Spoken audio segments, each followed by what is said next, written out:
The city of Spokane takes the next step in improving roads for everyone. The changes coming to Spokane streets on KREM 2 News at 5 tonight. Showers today, thunderstorms tomorrow, but hot and sunny by the weekend. So it just makes you a little bit scared, like how did it happen? Today, Spokane police investigate several suspicious fires in People's Park. What we know so far in the investigation.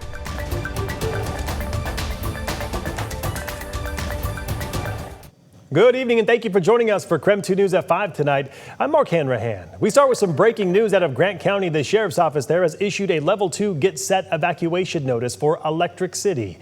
They say all of Electric City and the area of Delano should prepare to leave now at a moment's notice. We are actively tracking this fire right now, and we will continue to bring you updates as we receive them right here on the air, as well as on KREM 2 Plus and our website, krem.com. New tonight, first responders spent the morning at People's Park after another fire started along the Centennial Trail. Investigators tell KREM 2 that these fires are now being investigated as suspicious. KREM 2's Christian Garza went down to the park and shows us the aftermath. This week, People's Park here in Spokane has seen not just one, but two suspicious fires in just the last couple of days.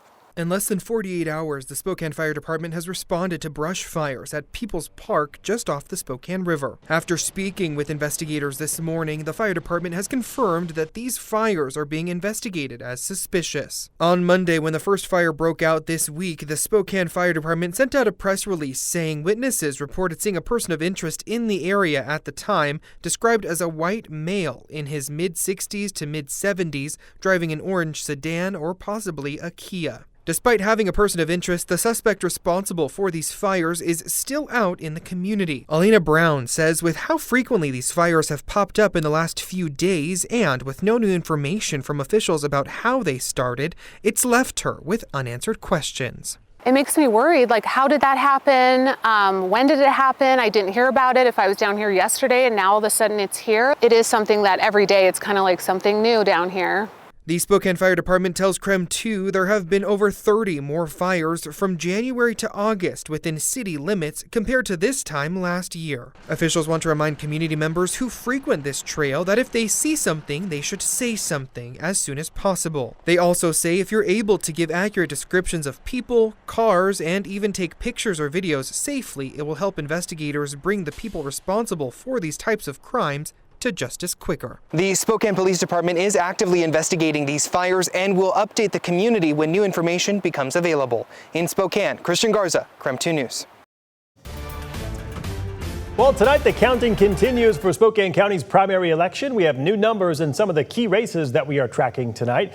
First up, the Aquifer Protection Area, Measure 1. Currently, about 75% of voters are in favor of the measure. So right now, the Spokane Valley Rathdrum Prairie Aquifer serves more than 500,000 people in the area. If it does pass, that area would expand to include the city of Spokane. It would also add a $15 annual fee per household. Proposition 1 in Spokane Valley would increase the sales and use tax rate by 0.1%. It would mean more funding for public safety services, and about 60% of residents voting in favor of Proposition 1 right now.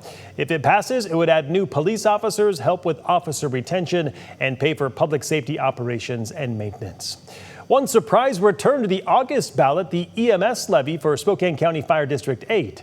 Despite passing during April's special election, a filing error forced them to resubmit it for the August primary.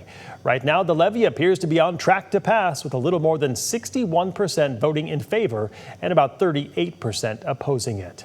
We will continue to get updated numbers as more ballots are processed. We'll have the confirmed results in about 2 weeks on August 19th.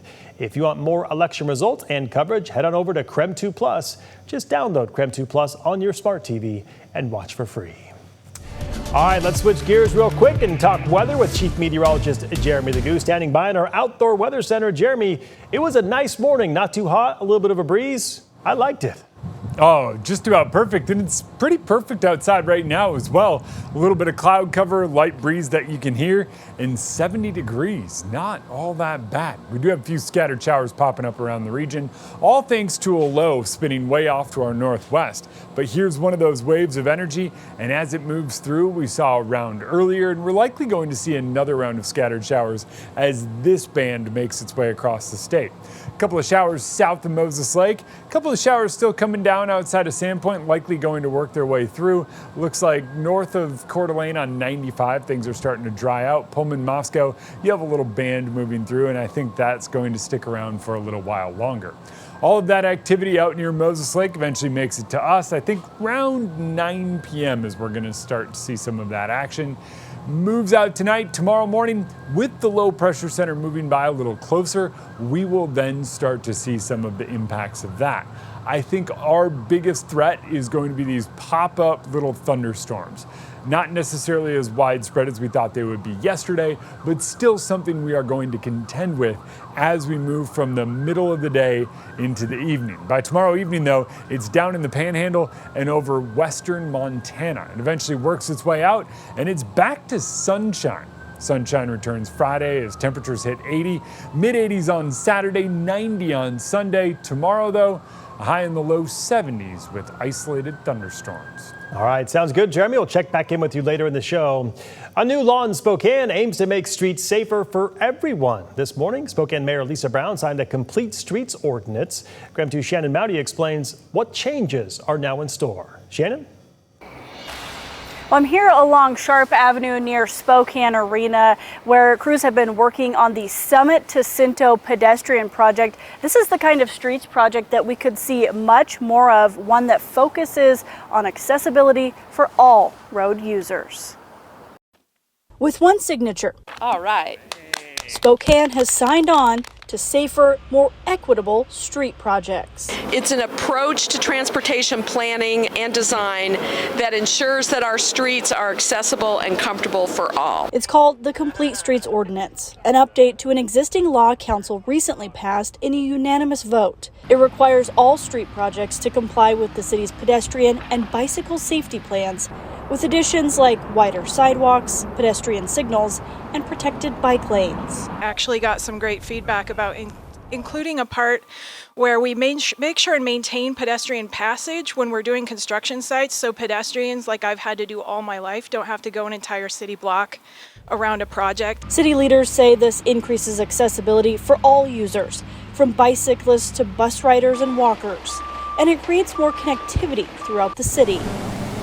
Complete streets aren't just a concept in Spokane. In fact, Washington state lawmakers passed a Complete Streets Act in 2011, the same year Spokane later passed its first ordinance on the issue. It took 2 years to get that ordinance passed.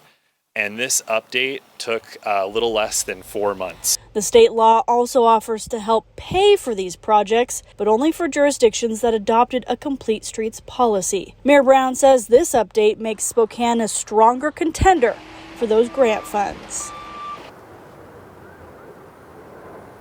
This is just one of several initiatives the city has recently taken to increase traffic safety. Early this spring, the city started implementing no right on red at some intersections downtown. They're hoping to expand that.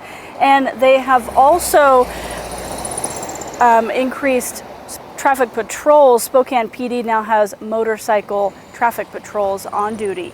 Shannon Mowdy, KREM 2 News. All right, Shannon, thank you very much. We are just getting started here on KREM 2 News at 5 tonight. Our ability to get aircraft on a fire as fast as possible has made all the difference this season.